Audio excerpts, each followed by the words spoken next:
मेरा वतन है, तमाम हिंदुस्तानी मेरे भाई और बहन हैं। मैं अपने वतन से बहुत मोहब्बत करती हूँ और इसकी शान व शौकत के लिए हमेशा बरकरार कोशिश करूंगी। जय हिंद। मैं ऊपर वाले को हाजिर और नासिर जानकर खुलूस अहद करती हूँ कि मैं कानून के मुताबिक हिंदुस्तान के अहद के तहत सच्ची वफादारी और ईमानदारी रखूंगी। जय हिंद, जय भारत। अब मैं माननीय प्रधानमंत्री जी से निवेदन करती हूँ कि वो विदेश से आए हुए मेहमानों का सदन में परिचय करवाएं।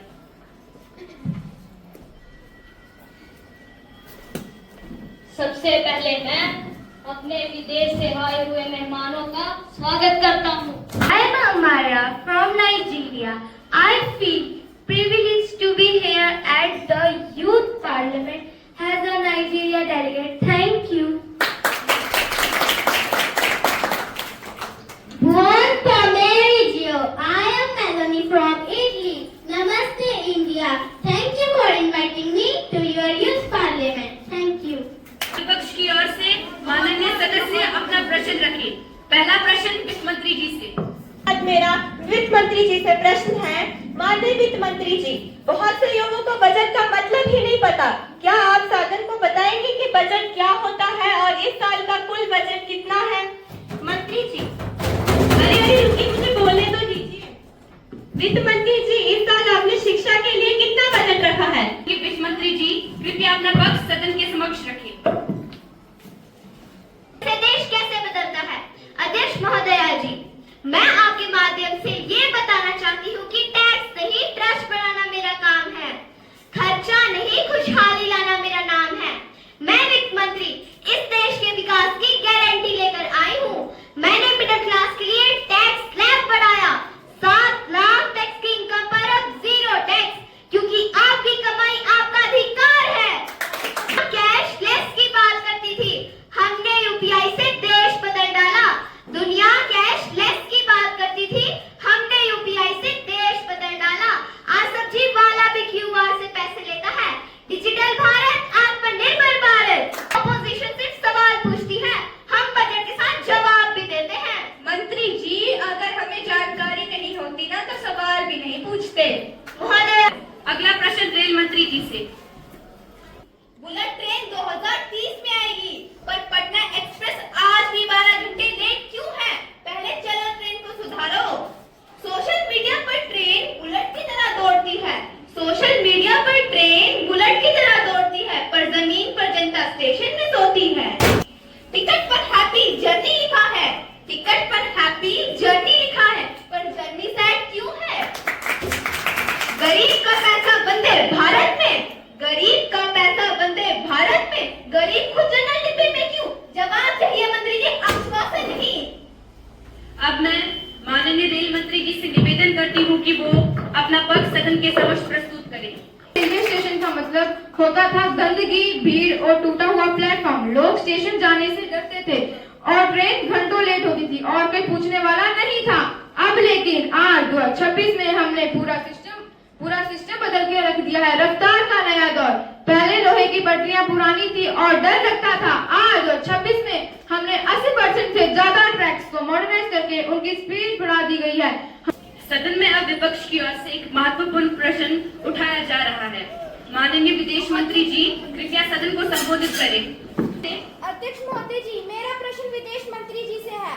माननीय विदेश मंत्री जी, भारत की विदेश नीति अफ्रीका विशेषकर नाइजीरिया के साथ संबंधों को मजबूत करने के लिए सरकार की क्या योजना है? भारत ने ग्लोबल साउथ की आवाज को दुनिया में बुलंद किया है। इससे हमारी विदेश नीति को क्या लाभ हुआ है? आदरणीय अध्यक्ष महोदय, आज मुझे ये कहते हुए बेहद गर्व हो रहा है कि हमारी सरकार की विदेश नीति आज किसी के दबाव की नीति नहीं बल्कि अधिकार और आत्म सम्मान की नीति बन चुकी है। एक समय था जब दुनिया के बड़े फैसले बंद कमरों में होते थे और भारत सिर्फ तमाशा देखता था, लेकिन आज दुनिया का कोई भी बड़ा फैसला भारत की सहमति के बिना पूरा नहीं होता। हम दुनिया की आंखों में आंखें डालकर बात करते हैं। अब सदन में देश की ट्रांसपोर्ट व्यवस्था से जुड़े एक महत्वपूर्ण मुद्दे की ओर है। अगला प्रश्न ट्रांसपोर्ट मिनिस्टर जी से। महोदय जी, मेरा प्रश्न यह है कि रोड ट्रांसपोर्ट मिनिस्टर का बजट इस साल कितना है? सुना है 2025-26 में 2.87 लाख करोड़ था। जिसे बढ़ाकर 2026-27 में 3.09 लाख रुपीस कर दिया। क्या ये सही है? D3A आपने अब तक देश में कितनी रोड्स बनाई है? 2014 में नेशनल हाईवे 91,000 किलोमीटर था और अब तक 2025 तक 1,46,560 किलोमीटर है। इनमें से जम्मू एंड कश्मीर में कौन कौन सी रोड्स बनी है? जम्मू से श्रीनगर वाला NH44 का काम कब तक 100% पूरा होगा? ट्रांसपोर्ट मंत्री जी से अनुमति देती हूँ कि वो विपक्ष द्वारा उठाए गए प्रश्न का उत्तर सदन के समक्ष प्रस्तुत करें। मैं काम वाला मंत्री हूँ, भाषण वाला नहीं। मैंने कहा था अमेरिकन रोड्स में मैंने स्टैंडर्ड्स चाहिए। आज 37 किलोमीटर रोज हाईवे बनता है, पहले 12 किलोमीटर बनता था। पेट्रोल डीजल का दुश्मन हूँ, किसान का दोस्त हूँ। एथेनॉल इलेक्ट्रिक से 1 लाख करोड़ का तेल आयात बचाऊंगा। मेरा फंदा साफ है, जो काम 100 करोड़ में होता था मैं 40 करोड़ में करता हूँ। बोलने दीजिए, मुझे सवाल तो करने दीजिए। मैं 40 करोड़ में करता हूँ, अंत में तो सिर्फ इतना ही। मैं फाइल नहीं तोड़ाता, बुलडोजर तोड़ाता हूँ। नाम नहीं, काम पर विश्वास रखता हूँ। धन्यवाद। अगला प्रश्न AI मिनिस्टर जी से। तो मैं आपसे ये सवाल पूछना चाहता हूँ, अगर यह इंसान की जगह लेगा तो इंसान क्या करेगा? मंत्री जी, AI से लोगों की प्राइवेसी खत्म हो रही है। मैं यहाँ आपका उत्तर सुनने आया हूँ, भाषण नहीं। माननीय AI टेक्नोलॉजी मंत्री जी, आप सदन को संबोधित करें। लकीरें हाथों की अपनी हम खुद ही बदलते हैं। लकीरें हाथों की अपनी हम खुद ही बदलते हैं। हम वो युवा हैं जो विज्ञान और तकनीक की राह चलते हैं। सिर्फ ख्वाब नहीं देखते जनाब, बंद आंखों से काउंटिंग और इनोवेशन से नया कल बदलते हैं। आदरणीय अध्यक्ष महोदय जी, लोग कहते थे AI नौकरियां छीन लेगा, लेकिन हमारी नीतियों ने AI को रोजगार का सबसे बड़ा जरिया बना दिया है। हमारी AI टेक्निक ने लाखों बेरोजगारों को हाई पेइंग टेक लीडर्स में बदल दिया है। हमने इस तकनीक को किसान के खेत से लेकर डॉक्टर के हॉस्पिटल और बच्चों के स्कूल तक पहुंचाया है। इस तकनीक ने हमारे सपनों को रफ्तार दी है। के माननीय सदस्य कृपया अपना प्रश्न रखें। देश सुरक्षित है, तो मैं पूछना चाहती हूँ कि पिछले 2 सालों में आपने बॉर्डर इंफ्रास्ट्रक्चर और जवानों की सुरक्षा के लिए जमीन पर क्या ठोस कदम उठाए हैं? सिर्फ भाषण या कुछ काम भी? मंत्री जी, आप दावा कर रहे हैं पाकिस्तान जैसे दुश्मन के छक्के छुड़ाएंगे, तो कृपया सदन को बताइए, मेड इन इंडिया के तहत आपने कौन कौन से नए एम्यूनेशन और कौन सी मिसाइल बनाई है? क्या आप 2-3 के नाम नहीं बता सकते? अगर दुश्मन ज्यादा बोलेगा तो हम उसे धूल चटाएंगे। अगर दुश्मन ज्यादा बोलेगा तो हम उसे धूल चटाएंगे। ये बदला हुआ भारत है, अब हम घर में घुसकर मिटाएंगे। मैंने देश की सुरक्षा को पहले से बहुत ज्यादा मजबूत कर दिया है। अब भारत की सेना के वेपन, मिसाइल, फाइटर जेट सब कुछ मेड इन इंडिया में ही बन रहा है। अभी कुछ समय पहले ऑपरेशन सिंदूर हुआ था, जिसमें हमारी भारत की सेना ने पाकिस्तान को मुंह तोड़ जवाब दिया। अध्यक्ष महोदय जी, मेरा प्रश्न हेल्थ मिनिस्टर जी से है। हेल्थ मिनिस्टर को बताना चाहिए कि सरकारी हॉस्पिटल में दवाई और डॉक्टर की कमी कब तक दूर होगी। गर्म इलाकों में हेल्थ फैसिलिटी की हालत खराब है। हेल्थ मिनिस्टर ने कोई दूसरा कदम नहीं उठाया। हम मांग करते हैं कि हेल्थ मिनिस्टर हर डिस्ट्रिक्ट में फ्री चेकअप कैंप लगवाए। माननीय हेल्थ मंत्री जी, कृपया सदन को अपना उत्तर दें। अध्यक्ष महोदय, न दौलत बड़ी न शोहरत बड़ी, सेवा से बड़ी कोई इबादत नहीं। हर सांस कीमती है, हर जान जरूरी है, इसलिए स्वस्थ भारत ही हमारी जिम्मेदारी है। महोदय जी, सबसे पहले मैं ये कहना चाहता हूँ कि हमारी सरकार का संकल्प है कि हर नागरिक को बेहतर स्वास्थ्य मिल सके। हम सेवा समर्पण और संविधान के साथ आगे बढ़ रहे हैं। हमने आयुष्मान आरोग्य मंदिरों का विस्तार किया है। देश भर में 1.85 लाख से अधिक केंद्रों के माध्यम के जरिए प्राथमिक सेवाएं लोगों तक पहुंचाई जा रही हैं। जहाँ से विकास की नींव शुरू होती है, उसी से जुड़ा आज का अगला प्रश्न है। माननीय पंचायत मंत्री जी, सदन को अपना प्रश्न सुनाइए। मंत्री जी, पंचायत में सीट मिल राशि और व्यक्ति पर प्रधानमंत्री क्यों? महिला सशक्तिकरण सिर्फ कागजों पर, गांव में नहीं। मनरेगा में 100 दिन काम की गारंटी थी, पर गांव में 20 दिन काम, 80 दिन दलाली क्यों? जॉब कार्ड जमा, पैसा हजम कौन कर रहा है? मंत्री जी, आप डिजिटल इंडिया का नारा तो देते हो, मगर मगर गांव में नेट नहीं, लाइट नहीं, ऑनलाइन ग्राम सभा कब होगी? मैंने हर घर नल योजना के तहत 2000 घरों में नल से जल पहुंचाया है और गांव-गांव में कचरा गाड़ी लगवाई है। मेरा मंत्र है पानी बचाओ गांव चमकाओ। मैंने युवाओं को रोकने के लिए पंचायत युवा रोजगार केंद्र खोला है, जिसमें 1000 युवाओं को कंप्यूटर, सिलाई और कहने की नई तकनीकें सिखाई जा रही है। फिर शादी की उम्र आते ही फाइल बंद हो गई। साइकिल दी, स्कॉलरशिप दी, सब ठीक था। सोच बदलनी थी, वो तो बदली नहीं गई। मेरा प्रश्न महिला सशक्तिकरण मंत्री जी से है। मंत्री जी, 18 से पहले शादी अपराध है, पर गांव में कार्ड अभी भी छपता है। जिस उम्र में उसके हाथ में किताब होनी चाहिए, उस उम्र में उसे जिम्मेदारियों का बोझ दिया जाता है। रोकेगा कौन? महिला सशक्तिकरण इतना सफल है तो आज भी इतनी बेटियां अपने अधिकारों के लिए संघर्ष क्यों कर रही हैं? देश को घोषणाएं नहीं, परिणाम चाहिए।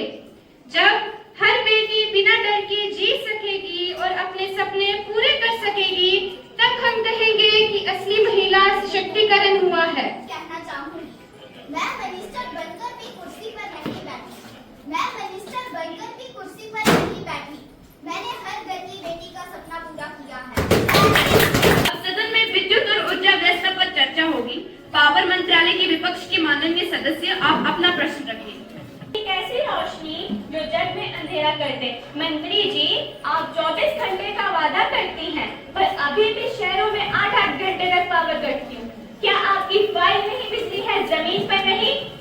मंत्री जी, सोलर कर रही हैं, पर अभी भी 70% बिजली कोल से बनती है। कोल की कमी से प्लांट बंद हो जाते हैं। इसका सॉल्यूशन क्या है? जब तक इस देश का एक भी बच्चा अंधेरे में पड़ेगा, तब तक ये मंत्री चैन से नहीं बैठेगा, क्योंकि बिजली का कमीशन ही नागरिक का आधार है। मैंने सौभाग्य योगदान से 3 करोड़ घर रोशन किए। आज गांव के बच्चे भी पंखे के नीचे पड़ते हैं, लालटेन के नीचे नहीं। हम तेल के लिए अरब देश पर निर्भर नहीं रहेंगे। सोलर पैनल और विंड एनर्जी से भारत को ग्रीन पावर से सुपर पावर बना रही हूँ। प्रश्न प्रधानमंत्री जी के लिए। अग्निवीर योजना में युवा 4 साल की सुरक्षा, 4 साल की नौकरी से सुरक्षित हो सकती है। वादों की मिठाई खिलाकर वो बोलकर निकल गए हैं। वादों की मिठाई खिलाकर वो बोलकर निकल गए हैं। इंतजार की मिर्ची चबाई और वो कुर्सी से फिसल गए। हो गई है पीर पर्वत पिघलनी चाहिए। हो गई है पीर पर्वत पिघलनी चाहिए। इस हिमालय से कोई गंगा निकलनी चाहिए। हंगामा खड़ा करना मेरा मकसद नहीं, मेरी कोशिश है कि ये सूरत बदलनी चाहिए। जब I request the Honorable Prime Minister to present the government statement in the House. माननीय अध्यक्ष महोदय जी, अग्निवीर योजना पर विपक्ष ने बहुत बहस फैलाया। युवा को कमजोर नहीं, युवा को योद्धा बनाती है। आज 1.5 लाख से ज्यादा अग्निवीर देश की सेवा कर रहे हैं और 4 साल के बाद वो खाली हाथ नहीं जा रहे। उनके हाथ में और वो 4 साल के बाद खाली हाथ नहीं जा रहे। उनके हाथ में 12 लाख का सेवा निधि पैकेज है। मेरा संकल्प नहीं है, ये 140 करोड़ देशवासियों का संकल्प है। अरे सुन लीजिए क्यों बजा रहे हैं? और संकल्प से सीधी तक का सफर हम मिलकर तय करेंगे। जय हिंद, जय भारत, धन्यवाद। अगला प्रश्न शिक्षा मंत्री जी से। मेरा सीधा सवाल शिक्षा मंत्री जी से है कि आज युवा के हाथ में डिग्री है पर नौकरी नहीं। इंजीनियर चाय बेच रहा है, बीए वाला डिलीवरी कर रहा है। तो मंत्री जी, आपकी शिक्षा रोजगार दे रही है या बेरोजगारी पैदा कर रही है? आप अपना पक्ष सदन के सामने रखें। महोदया, मैं आपके माध्यम से बताना चाहती हूँ कि हमने किताबी ज्ञान के साथ साथ क्लासरूम में डिजिटल बोर्ड्स और मॉडर्न लैब्स पर ज्यादा फोकस किया है। पढ़ाई को हर बच्चे के लिए आसान बनाने के लिए हिंदी और इंग्लिश दोनों भाषा पे बराबर जोर दिया जा रहा है। पढ़ाई के साथ खेल कूद, लाइफ स्किल जैसी चीजें भी सिखाई जा रही हैं, क्योंकि असली शिक्षा वो ही है जो हमें जिंदगी जीना सिखाए। पढ़ाई के साथ साथ हमने मिड स्वास्थ्य के लिए दोपहर के खाने का स्कूलों में बेहतरीन इंतजाम किया जा रहा है। हम हवाओं का रुख बदलना खूब जानते हैं, कौन कितने पानी में है ये भी पहचानते हैं। सभी को आगे बढ़ाते हुए मैं शिक्षा मंत्री जी से अनुरोध करती हूँ कि वो छात्रों के भविष्य के लिए एक महत्वपूर्ण बिल प्रस्तुत करें। माननीय अध्यक्ष महोदय, मैं आपकी अनुमति से सार्वजनिक अनुचित निवारण विधेयक 2025 द एंटी पेपर सदन के पटल पर रखती हूँ। अध्यक्ष जी, जैसा कि हम सब ने देखा, नीट 2024 में नकल माफिया ने लाखों ईमानदार छात्रों के भविष्य के साथ खिलवाड़ किया है। अब ये नया उद्देश्य ऐसे संगठित अपराध पर लगाम लगाना है। विधेयक के तहत पर 3 मुख्य प्रावधान होंगे। पेपर लीक और नकल माफिया में शामिल दोषियों को 10 साल तक की जेल और 1 करोड़ तक का जुर्माना। अगर कोई कोचिंग संस्था या संस्थान अपराधी पाया गया तो उसकी संपत्ति जब्त की जाएगी। अध्यक्ष जी, मैं प्रस्ताव करती हूँ कि इस विधेयक पर चर्चा की जाए और इसे पारित किया जाए। जय हिंद, जय भारत। जो इस कानून के पक्ष में है वो हाँ कहे और जो नहीं है वो ना कहे।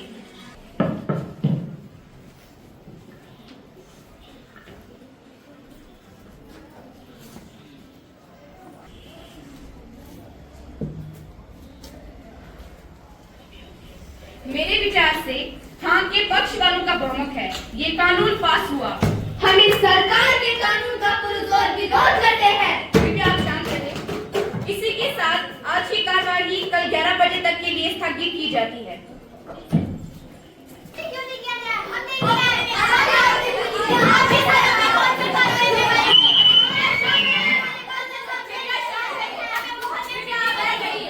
ऐसा हंगामा करने से हम किसी निष्कर्ष पर नहीं पहुंच पाएंगे। धन्यवाद।